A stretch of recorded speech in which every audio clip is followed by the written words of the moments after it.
Hey everyone, this is the February forecast for the air signs. So I'm doing it differently this time for this month. If you haven't watched the water video, I'm doing it in three phases: beginning, middle, and the end. Since I'm kind of doing this late, um, so let's get on with the reading. So what I am seeing a lot in these element readings, a lot of people are kind of shedding their skin in a sense. They are kind of letting go of their old ways, and a lot of people are fighting to keep their new skin in a sense. They're fighting the distractions to go back to their old skins because that's what they know. And that's what I kind of see in this reading here. You do get a little for your air signs. You do get a little something happening at the last phase of February.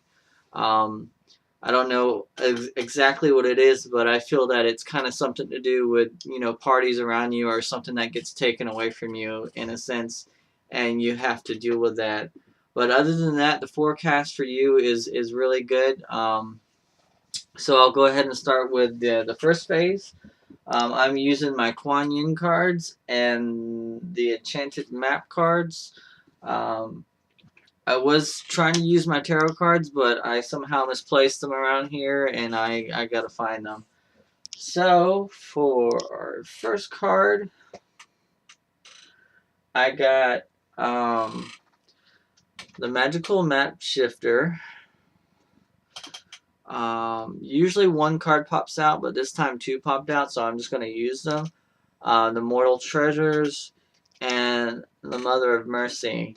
And those are not really the strangest combination, but I think it's a little unique because in this the way these cards are coming across in this phase, I feel like air people are starting to fight themselves a little bit. They're starting to fight themselves to go back into their old skin, and they're pulling out excuses why this new life isn't quite working out for you, or this new life is showing you some challenges that you just don't know how to combat to get to basically your next level, your next step, and you're wanting to go back to that other skin that you're in, and these cards are kind of telling you that you're gonna have to show a little mercy and kind of give in to this new life.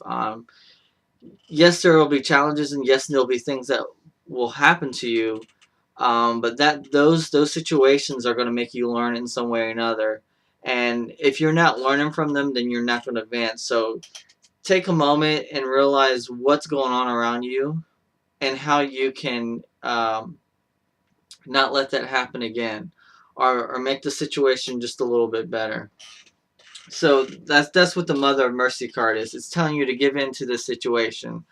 The Map Shifter card, it's telling you to stay outside the box, to remember that there are elements and things around you for a good reason, that all those new things that are around you, it's going to help shape you. You just have to embrace it. I mean, you can put yourself out there, but if you're not embracing it, all you're doing is making things awkward for yourself. You're just kind of like standing in place. It's time to kind of pull those things in and use those as resources to better yourself. And the Immortal Treasures, it's telling you just remember that there is a gift that you have, a talent or something that you're trying to nurture right now, and you just keep doing that. Don't put that aside and say that it's not working anymore, because in the beginning is the hardest, because everyone wants to tell you their opinion on what you should do, but you have to remember that they're allowed their opinion. They're allowed to tell you what they think, but don't take it to heart. You can use those as resources, and use that as a reference. um, just stay on your path, keep your integrity, and be yourself. That's always, the best key in life, is to always remember, who you are and what you want. um, so the next phase is kind of just saying that it's the Radiant Moon of Compassion card. and the Moonlight card. And all these are just basically, you've already gotten the signs. In your second phase, you've already started to see the signs that these things might be paying off for you in a sense. Either they're advancing you emotionally or spiritually or whatnot, or maybe it's something to do with a job. But it's telling you that you already know what you need to do. It's already come to you just by paying attention to your surroundings, keeping yourself open, and interacting with the things that you need to do. The ideas are already starting to come to you. Your muse is already starting to communicate with you, and you need to actually really, really, really listen to that. That's definitely what the Moonlight card is. It's funny, for the second phase, you got two Moonlight cards. You got the Radiant Moon, and you get the Moonlight card. And the Radiant Moon is telling you that it's already there. It's already inside you. You're already starting to display some of those signs. People can already see that you yourself are changing a little. And trust me, if they don't like the change, those people in your life will actually start to drop off. And if they're not on the same frequency as you, that's okay. I mean, you need to attract people that are going to aid you and help you, and nourish your inner being, and culture you yourself. If you have people around you that are putting you down, and stepping on all your ideas and telling you that everything's wrong, those people aren't actually good in your life. So that's what that last card really means. It's telling you to kind of take a moment and realize that the people that you have in your life are there for a reason, and the ones that don't stay around, that's happening for a reason as well. And the last one, the last phase for February, it actually seems kind of depressing. So I don't know what it's related to, because the first two phases seem to be going well, and then we get into this last phase of February, and it is a Sad Embrace and Sound the Fierce Flute. Sound the Fierce Flute is about not judging the things around you, just kind of just embracing what it is, and not pushing forward, and not falling back. It's sort of just letting things happen in that moment, because the more you push, the more someone's going to push back, but the more you fall back, the more someone's going to fall on you, in a sense, and make the situation worse. I feel like card is telling you to kind of keep your integrity and hold your ground, but that doesn't necessarily mean you have to push the idea further to make it worse. And the sad embrace card is something that is going to be taken away from you, and I feel that's it could be something really good, or it can be like a bad habit that you have, and it's starting to fall off, and you're kind of thinking, maybe I should keep this habit or whatever, because I'm just so used to it. But I feel that something's going to drop off in your life. Something's going to disappear. It might be a friend. It might be a habit. It might be an idea. You might lose like your favorite whatever. But I feel that you shouldn't pursue that. You should just go ahead and let it go. I feel like it's going to be for the better.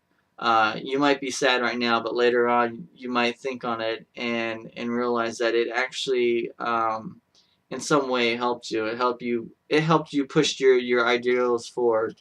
So that's really what I have for air. I did have some recurrent numbers, and I used the Kuan Yin cards for the numbers, and not the map cards, because for the numerology, I get really good numerology readings for my Kuan Yin cards. They seem to be spot on. So for the first phase, I got the number 1 and the number 5.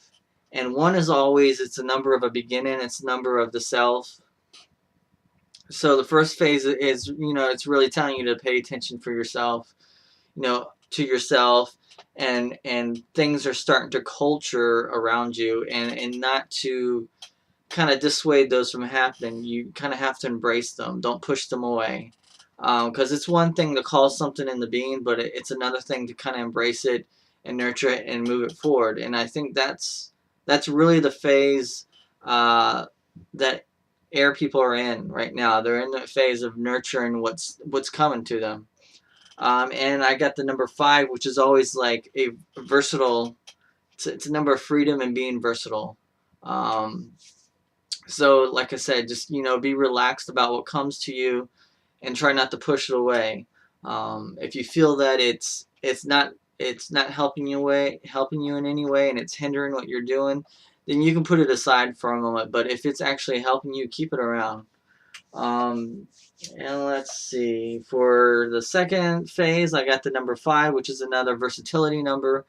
This is the phase where it's telling you to pay attention to all the things that are coming to you. Pay attention to the ideas. Your muse is right there with you. She or he is telling you what you need to do, and don't push that muse away. And for the third phase, I got the number 11, which is a kind of a power number or a master number, as they say in numerology. This is a very angelic number. It's often connected to your higher self, to the higher planes. It's something that it connects you with your intuition and divination and your spirituality. So for that third phase, you're going to be calling on to your inner self, your spirituality, and the higher planes a lot. And it might have to do something with the sad embrace card. I'm not sure, because the way that came out, it can mean a lot of things. But I really feel that it's going to be illusion of a physical object, but not a physical person. So I just want to put that out there. That's really all I got for air people. So I'm going to go ahead and end it here. And if any of you guys have any comments or ideas, feel free to post them below, and I'll answer you guys back. I'll see you guys next month.